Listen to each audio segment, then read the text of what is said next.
rice and institutional feeding, with more underway on agri-finance, cocoa, and seed systems. Ladies and gentlemen, these are real signs that the system is working and moving in the right direction. Over the next 6 months, our focus must be on consolidating and accelerating delivery. Succeeding will require speed, coordination, and the full weight of the whole of government approach. Infrastructure remains central to this effort.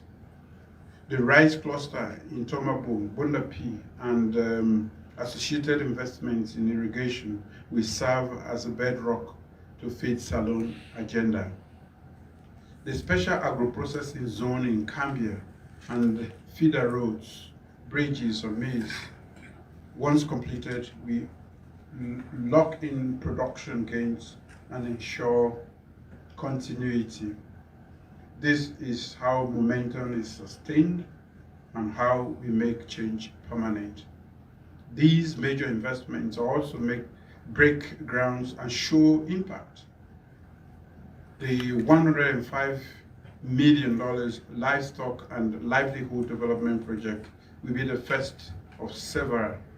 The cassava industrialization program must move from planning to execution. To support our local entrepreneurship, we must unlock finance at scale.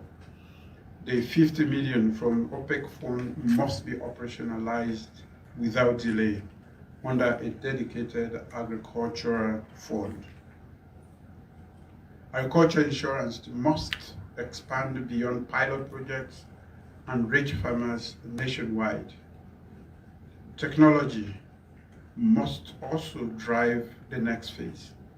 The National Biometric Farmers Registry will go live in 2026 alongside the National Soil Mapping Platform, which will eventually help us target subsidies, plan production, and manage resources better. Youth and women will remain at the center of this agenda. The Youth Incubator Center at Jala will be completed and operationalized. Investment targeting women and young entrepreneurs in rice, poultry, and agro-processing must scale. And as a government, we need to ensure that policy always leaves the paper and enters practice. The 1 egg per child program will start next year, and institutional feeding will be enforced to procure more homegrown food across schools and other government institutions. Ladies and gentlemen, we must continue to de-risk and attract private investment. Access to land, tax incentives, and backward integration will drive agro-industrial expansion. Our goal is simple. Value chain must have private sector champions. Every value chain must have a private sector champion, because this is the true measure of success. And as government, we will meet these champions halfway with the right incentives and the right support. We have been very intentional about this. The Agri-Food Investor Conference on October 28 is expected to secure investors, close deals, and move projects to bankability. In the first 2 years, we laid a solid foundation, but we have not yet reached the point of no return. This is the moment to protect the gains, close the gaps, and fast-track delivery of our flagship programs to ensure that the momentum we have built is sustained. To succeed, government must move as one, not in silos, but in service of national transformation under my Feed Salone agenda. I call on the nation. I called on this nation 2 years ago, and the nation, I think, is responding. Now it is our responsibility to ensure the progress we have made is not reversed, that farming remains dignified, agriculture remains profitable, and our young people see agriculture as their future. Let us move with urgency, discipline, and unity. The gains are rare. There is more to achieve as a nation. To celebrate the progress of Feed Salone, I invite all of you to join me in Cambia on October 31st for the World Food Day. We will launch the 2-year Feed Salone Progress Report and Livestock and Livelihood Development Project. I don't know if Cambia is capable of hosting all of us, but we'll be there in whatever case.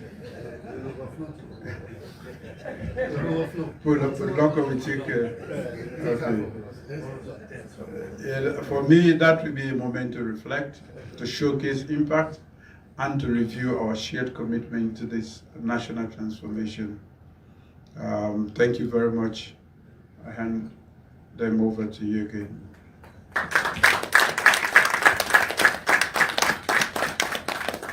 Thank you very much, Your Excellency, for that keynote. I think what you've done for us is highlight the key success areas and where we still need to move and press so that, as you put it, make the gains we've made irreversible. I think that's where we need to be, where it will be very difficult to make us go back. What I'll do now, with your permission, sir, is to quickly go through this presentation, which is a preview of what will be in the report. We focus quite a bit on interventions. I think you've mentioned a lot of the impacts. I will end with that as well, to reinforce it. But some of the interventions that we've done and where we think we need to go. With your permission, I will go to the presentation, and after the presentation is when we open up for comments from everybody in the council here. Next slide. By the way, that picture, can you go? This is a picture of, this is almost, this is in Kenema. This is the Chinese farm, what all Chinese farm, Lambayama, IBS. We've tried very hard to maintain all of these, but the pictures that look like this, very beautiful. If you're driving from Makeni to Kabala or Kujang, you see lots of IBSs that are as beautiful as this across the road, which gives us quite a lot of hope. Next slide. But this one has more houses. I left that bit out. They have taken, we are having challenges on that front where people are actually, and this is a message that should go out to people. This place has been there for 20 years or so, and we say we want to feed Salone. Government owns this, and we're struggling to have people not build and erect houses there. We've gone there a few times. We're in conversation with the community, but it's something we're struggling with. But with your voice, I think we need to send a strong message in everywhere where this is happening. But this is one place where we are fighting with people. But we keep going there and engaging. Next slide. So as I said, very quickly, we'll remind people of the objective, the targets we set, the interventions, where we are on impact, way forward, and then we'll open up for feedback. Next slide. Very quickly, I'll run through this because I think we all know this by now. In the strategy, we were very, very clear about the objectives.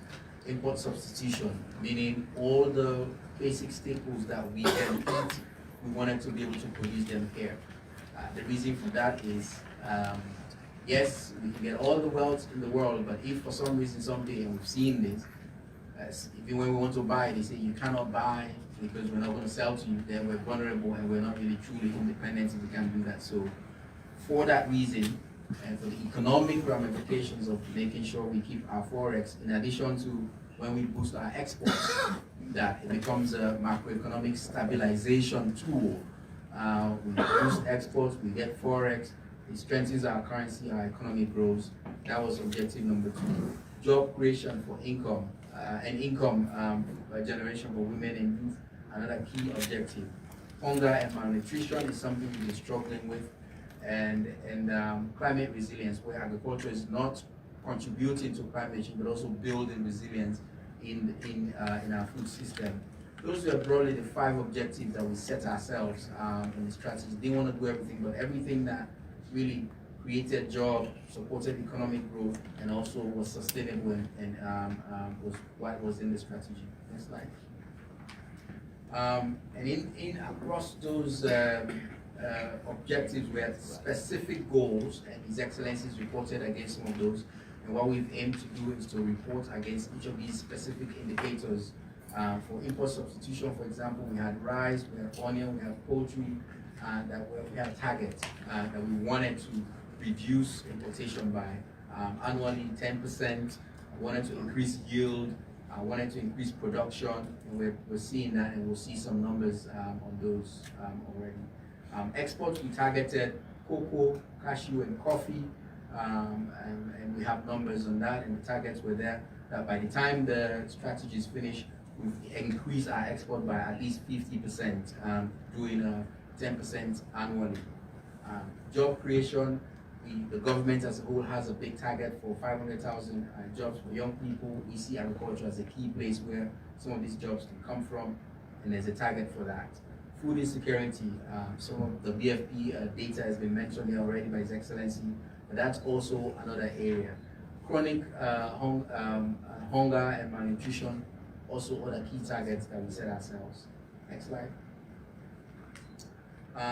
So those were the objectives that we had, some targets, and His Excellency has traveled across the world looking for money and resources so that we can have programs and activities to be able to allow us to meet these goals. So what I'll do in the next several slides is to show some of these highlight interventions that we're doing, and which leads us to the impact that His Excellency mentioned in his speech. Next slide. Pillar 1 of the Feed Salone strategy was around mechanization, which we had the strategy, the objective, and then we had pillars through which we wanted to implement. Was building capacity for this mechanization and irrigation. We had the machine ring program with varying degrees of success by some, but what has happened actually has been an expansion of that because of various, first of all, because the president asked people to, so some people have responded by buying tractors, by in their small communities, whether it's 2 or 5 or 15, we've seen an expansion of that. We realized also that there's no capacity to drive or maintain or repair these machines. And so we had a big drive to train young people every year on all those mechanization, whether it's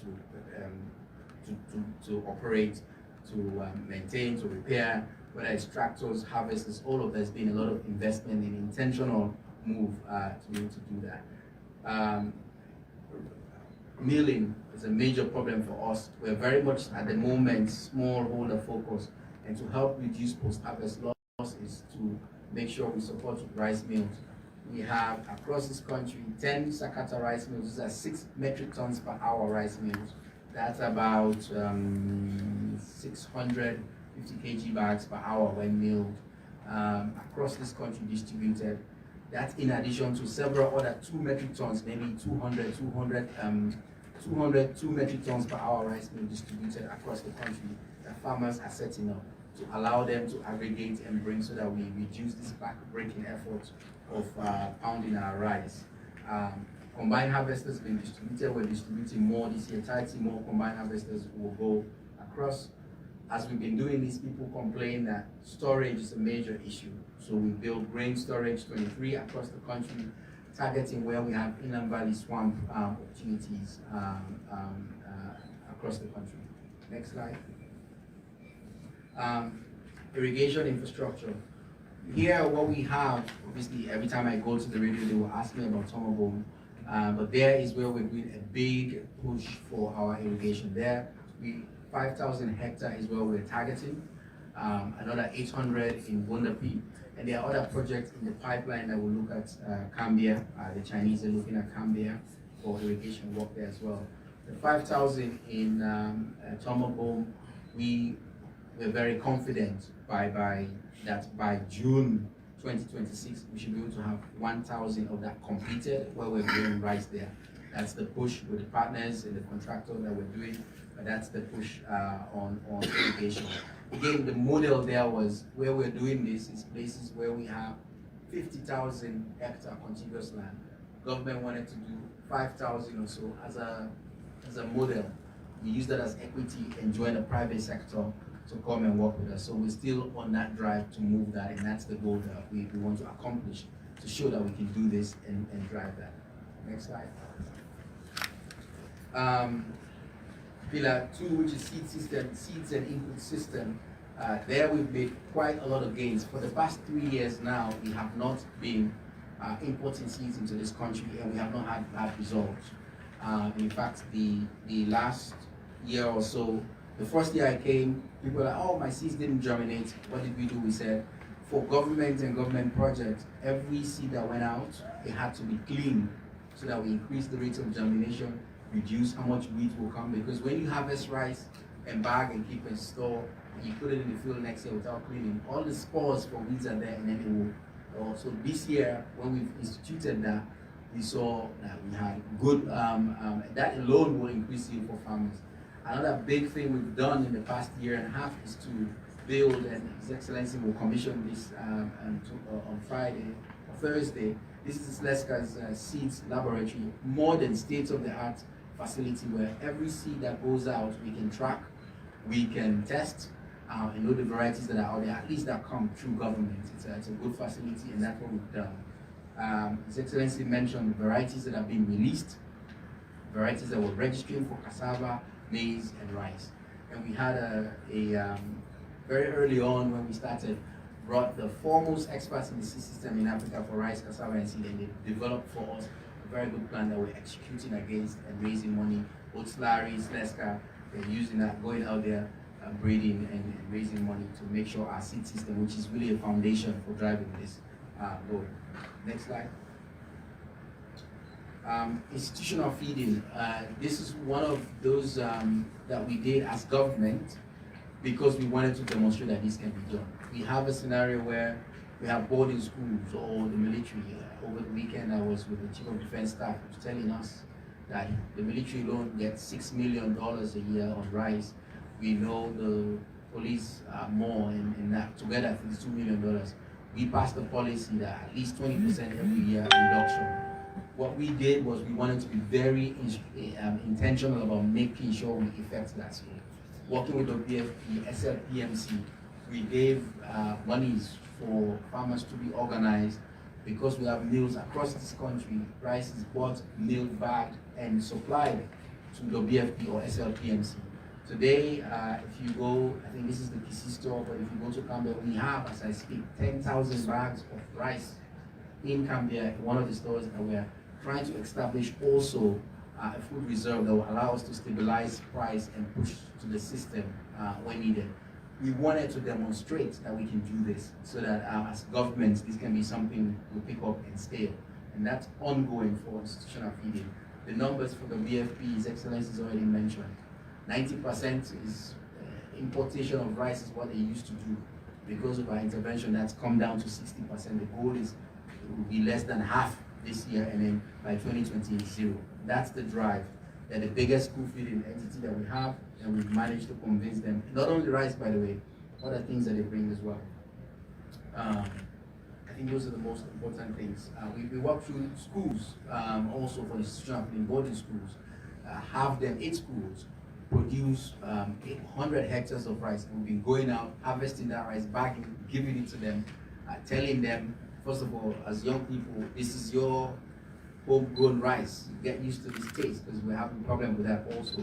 But to demonstrate to the schools themselves that they can pick this up and do it. Next slide. So I just mentioned the strategic grain reserve. This is in Cambia. This is rice, 10,000 bags, 4,000 metric tons combined that we're doing, and we're hoping to build a silo in Bondapi. That is done by UN, UNCDF, the UN agencies helping us to develop that 4,000 metric ton silo to be able to make sure the reserve is keeps food for long without spoiling. Next slide. Aggregation, processing, and marketing is another channel which we wanted to deliver results. For this, we have rice clusters that we're building in Bondapi, in Tomabom, and Cambia is on with the new SAPZ coming as well. The picture on the top right corner there is below is the prototype of what we want to do. There we have storage that can take, for paddy that can take up to 5,000 metric tons, and for meal rice that can also take another 5,000 metric tons.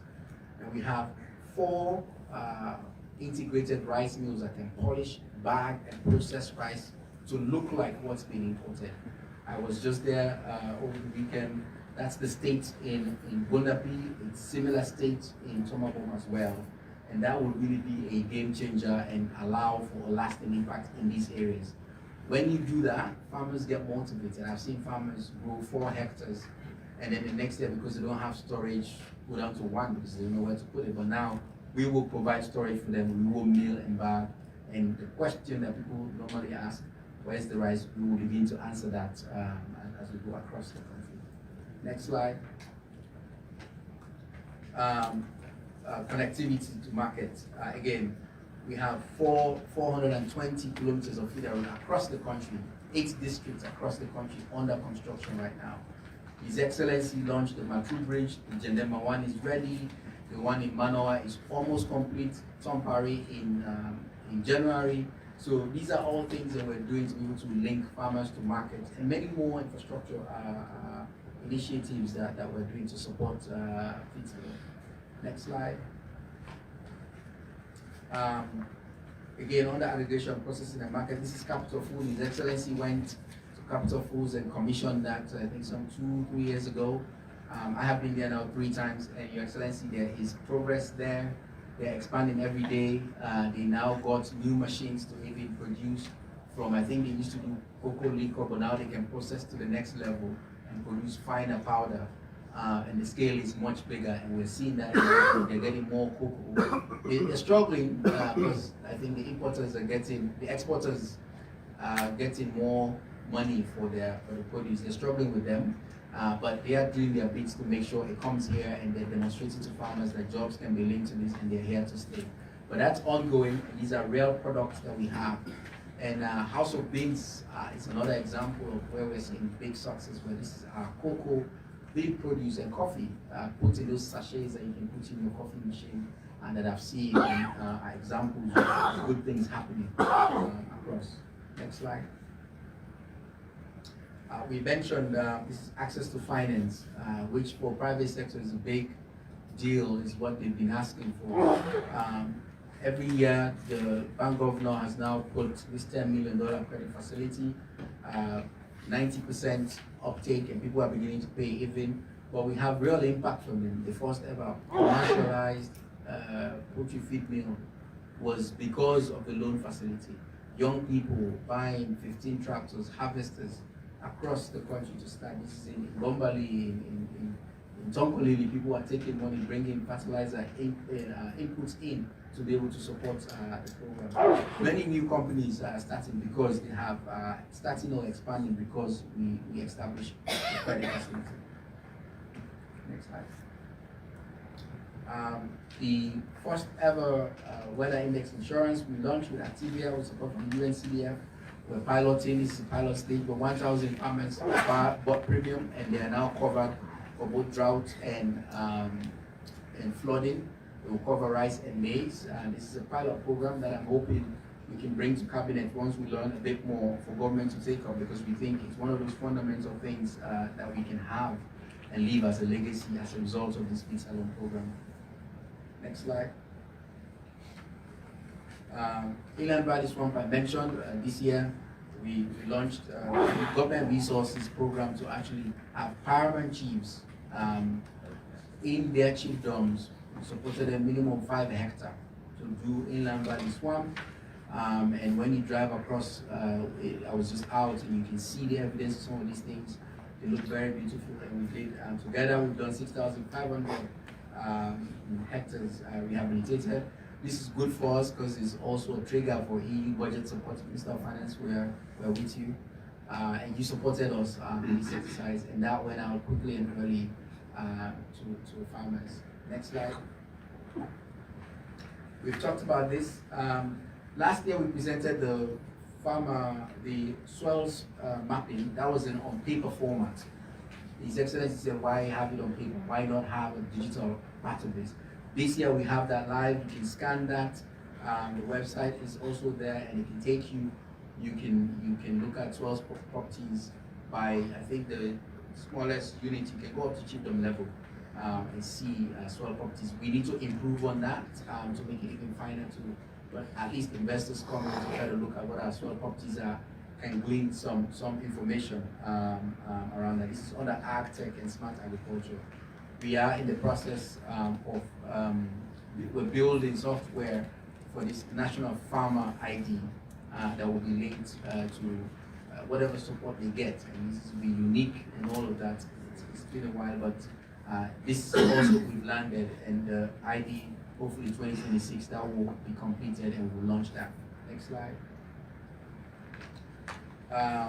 We are going to we have the interactive voice response system for support with extension, but this year we will commission. I think we want to do this on World Food Day. The Rural Farm Radio. This is nationwide. That is dedicated just for us, for farmers, where we'll be able to push out information across the country. That also is completed and it's there. It's 98.9. I think it's live now, but we don't want to go too live yet before His Excellency get onto it. But if you tune in now, you can hear the wavelength. Next slide. So Feed Salone obviously not just Ministry of Agriculture. We have the research stations. We have SLARI. We have SLESCA. We have NAFRA that are all doing things, activities, regulations, and all of that. So here we try to highlight some of what they're doing. We've mentioned aflasafe. Aflatoxin is a very dangerous, insidious sort of things that you can have in grains, particularly maize, groundnuts, and all these sort of things that are not good for you, but you wouldn't know until you get enough doses, and then it can be very dangerous. There are ways to deal with that, and we're working with SLARI to be able to help us do that. We have, we just mentioned the seed tracker with SLESCA, which we support from IITA, where every variety that is released in Sierra Leone or that we even give, they have agents across in the country that can go pick up if they're not satisfied, if a particular seed vendor, they're not satisfied with them, they can trace where they give seeds to and come back and see whether it's real variety or whatever. This is something that they're doing right now. They've trained personnel across the country to be able to do that. Next slide, just highlights. They're doing quite a lot of things, but just highlights from our partners. Nutrition is another key area where one of the biggest efforts SLARI is actually undertaking is how to popularize the utilization of soybean. Lots of recipes you can get for that. Orange fresh sweet potato for vitamin A deficiency. To deal with that, we pushed that out quite a lot. SAH, this is a technology that is going to be able to quickly multiply vines, seeds, or for cassava it's stems, cuttings. But with this technology, you can quickly multiply and cheaply and push to farmers, also cheaply because of the way it's done. This is something we have here. There's a lab for it. There's greenhouses across now that are multiplying quickly these varieties for cassava. Next slide. Youth. Your Excellency, before this year ends, the people are going to come to you for you to commission this very wonderful facility in Jalai University. This is a facility that has everything from theoretical training to practical training. It has livestock, poultry, it has a IVS swamp, it has a slaughterhouse, it even has a daycare for young people that have children that want to come get training, that they can be supported. Already before this is completed, we have trained 1,000 young people, giving them some of their money to start their own businesses, entrepreneurs. But the innovation or the cool thing about this is we're also linking them with the community banks in these communities, so that if they want to expand their businesses and they're shareholders of these community banks, they can do that for sustainability. So we're very excited about this really beautiful, wonderful facility in Jala. We're hoping that it will be completed before December for commissioning. We have also embarked on 4, being a model for how we can get young people to come into the program. Next slide. Women as well, we have dedicated financing for women. This is done through UNDP. I was out in the field where young women were pitching business ideas to be able to get up to $1,000 or $5,000 for post-harvest rice production. That also is a program that we're doing ongoing. Continue. As part of building a culture and getting the more younger people part of this process, with your visit at the World Food Prize last year, we had a conversation where we established the World Food Prize Foundation, the Institute for Youth Institute in West Africa and Sierra Leone. We joined that cohort. What that means is they will come here every year. We'll have our young students, high school students primarily, think of any idea in agriculture or research and propose that idea. And then we will take 2 or 3 of them. Well, at the time, we should be able to take them to Iowa and this World Food Prize thing so they can engage with other students and see Nobel laureates in food. And Sierra Leone is now a part of that. We launched that here this year. If the visa ban continues, we'll still take them to engage, but it will be somewhere on the continent for them to get that experience with other young people across the country to do that. Next slide. This one thing we're calling institutionalizing delivery. We want to be very intentional about everything that we're doing that is permanent, that is irreversible, that even the culture in the ministry or the agencies that we work within get this and are working towards that. We produce data and we cite a lot of data, but this year, and last year actually, we started last year, but this year really we instituted to say, we are going to have our annual crop yield and production data every year, that the system here, even our international partners are part of this with Start Sierra Leone, all our partners, FAO, that they will look to us for data. If we say this is the yield, if we say this is the production of rice that we have this year, people can look to that and make sense of it and believe that that's what we want to do. We launched the first one in this year. I've told them March 15 every year, and we'll have a press conference where we'll release this, much like how other people elsewhere do. And this is one of those things that we did this year, and we'll continue to do that. The Agriculture Transformation Agency is something dear to you. We think there's a variant of that can work. We've submitted cabinet papers already. At the next cabinet, this will come up. I think it will help sort of build, if you like, an auxiliary arm to the Ministry of Agriculture to do a lot of these cross-cutting things that if you didn't have a minister like me that can do finance or do that, but there's a body that can do that doesn't sit currently in the Ministry of Agriculture, and that will also come. As I mentioned, we're building data systems. We have a list of indicators now that we want to track. We want to make sure we know how data on a regular basis leave the district to come to us.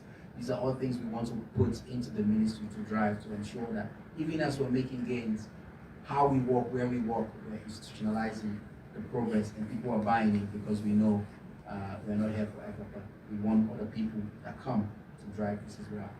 Next slide. Impact. I think His Excellency has mentioned a lot of this, so I'll run through these. So those are highlights of some of the interventions and activities and where we are with them. As you can see, some of them we need to drive through and complete and finish. Others are, and once we do, the momentum really will be supported and sustained is the goal. And so that's why I took up my time to go through some of those. But even before that, we're beginning to see some of these gains. But again, these are shaky gains. As His Excellency said, we're not at the point of no return yet. That's where we want to be. because in agriculture, if you farm 1 year and don't farm the next year, you're not going to get the rice that you want to eat. So that's why we really need to press and finish all of these. On impact, next slide. We've seen His Excellency mentioned already, 15 million drop in import numbers, value, 8%, 10% drop in imports. We need to have updated for the 2025. We don't have a full year yet, but it's also showing, year to date, it's also showing that it's going down as well. Next slide. This is from the BFP, this is on price. They do this every quarter, and we've seen even in the lean period that both imported rice and local rice prices are also going down. I have a preview to the next report coming. It continues to go down as well, even as we enter into the last quarter of this year, which is the first time it's really doing that in the last, if you compare this time last year, you see that it's a big change. Next slide. Again, their food security numbers, the number of severely food insecure is also going down. This is independent of us, it's not us, it's the WFP. They do this for all across the globe, and we're showing that we want to sustain this gain. Next slide. Exports, there's been a massive response to price increases that we've seen globally, and all the interventions, whether it's projects well before us, now these fruits are coming to bear, literally, and we have also invested 9,000 hectares, which will become matured and begin to produce fruits in the next year and a half. That will begin to make sure that the export volumes we're seeing will go up at $11,000 per metric ton. That's a lot of money that we think we can bring in. Next slide. Eggs, we've talked about it. His Excellency mentioned, and this for me, Your Excellency, have been around, and everywhere I go, I see big poultry, or planned big poultry. So I'm very optimistic about the egg part of this, at least, that we're going to reduce. Already, I feel we are above 50% of our need, and that's why you see imports falling down and also being cheaper for eggs as well. Onions, and of course we're exporting vegetable well before even the start of this, but it's because of these policies that we've set that allow us to continue to build on some of these momentums. Next slide. Way forward. So this is very high level again. We're writing a whole report. It's going to be a nice report that will put all of this. So we're just going through these very quickly. Next slide. I think a lot of what we, and yesterday the secretariat to this met, to the Presidential Council met, a lot of folks were here, or their representatives. Part of the discussion really hovered around what's that private sector that we can move, as we've been doing, and we can see gains.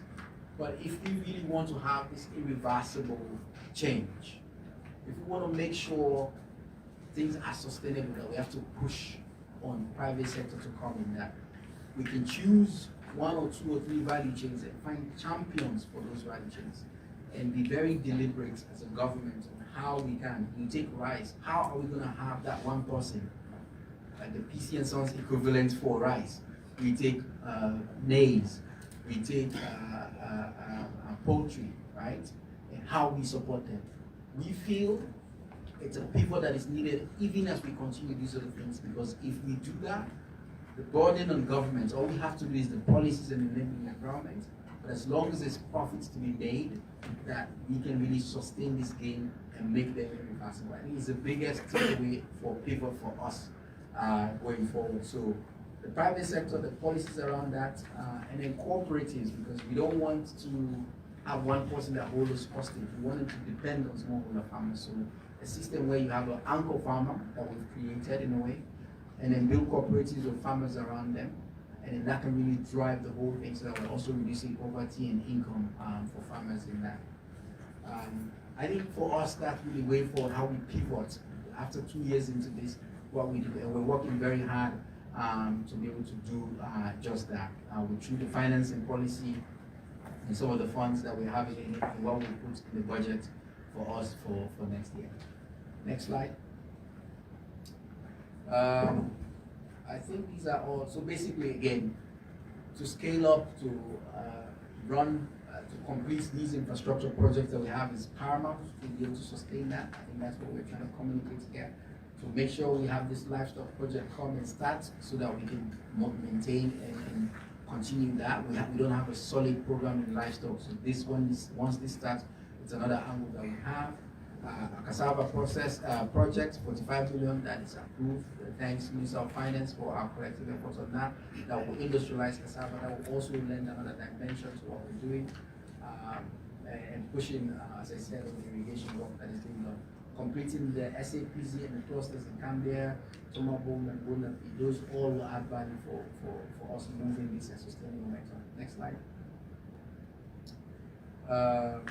Ag finance, again, we have the Apex Bank and programs that are running, but we're looking forward to either a bank or fund. We're coming very quickly. We're very close to, we've been in a lot of engagement with the bank governor, Minister of Finance will see you and engage as well, but we're very close to bringing a proposal to cabinet for how we move forward on that as well. Next slide. Again, I've mentioned attracting private sector. We have a number of efforts that we're doing in addition to what the president does. So real quickly, I've mentioned October 28th. This is the investment that we're having here in Freetown at Gilbert Foods Hotel. Chief Minister and a number of ministers are also traveling to London for the Sierra Leone Investment Forum, which is a side event that is being done. There we will go and pitch again and have projects that we can push to investors. We've done a number of these efforts, and some of them do yield results as we seek to attract more private sector in the space. Next slide. Let's keep that. These are all the policies in pipeline being development, either submitted or waiting for concurrence from partners, for colleagues in the ministry, in the various ministries. Next slide.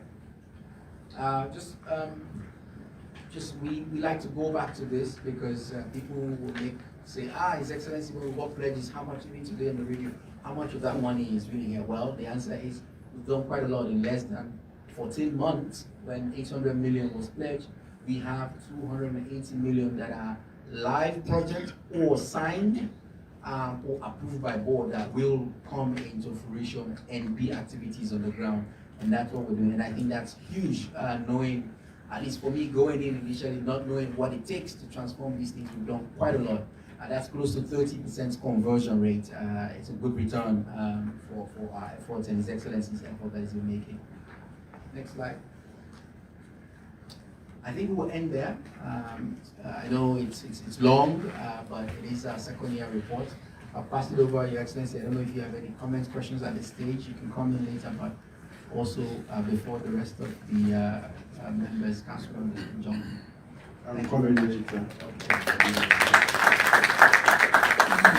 The floor is open. Chief Minister. Your Excellency, Minister, thank you. This is wonderful.